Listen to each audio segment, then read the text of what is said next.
Rahman Rahim nabiteye, ibadet layıkiteye, herkese muhtaç teye, İzzet-u şeref biteye, İzzet-u şeref biteye.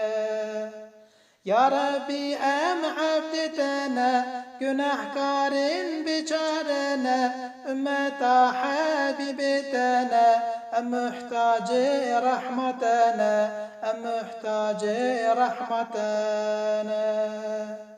Ya Rabbi em abdetene, günahkarın biçarene, ümmeta habibetene, em muhtacı rahmetene, em muhtacı rahmetene.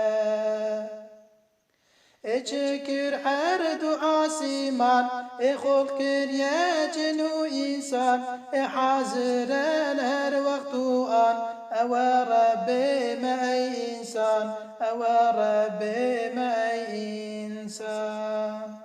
Ya Rabbi em abdetene, günahkarın biçarene, ümmeta habibetene, em muhtacı rahmetene, em muhtacı rahmetene. Ya Rabbi em abdetene, günahkarın biçarene, ümmeta habibetene, em muhtacı rahmetene, em muhtacı rahmetene.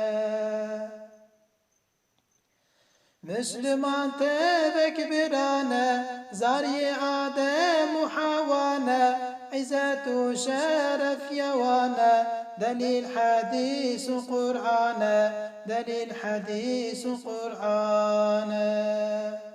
Ya Rabbi em abdetene, günahkarın biçarene, ümmeta habibetene, em muhtacı rahmetene, em muhtacı rahmetene. Ya Rabbi em abdetene, günahkarın biçarene, ümmeta habibetene, em muhtacı rahmetene, em muhtacı rahmetene. Ya Muhammed raskute, küfür tevek yek millete, tevne khwaşi uhlete, tüm bela seri ümmete, tüm bela seri ümmete.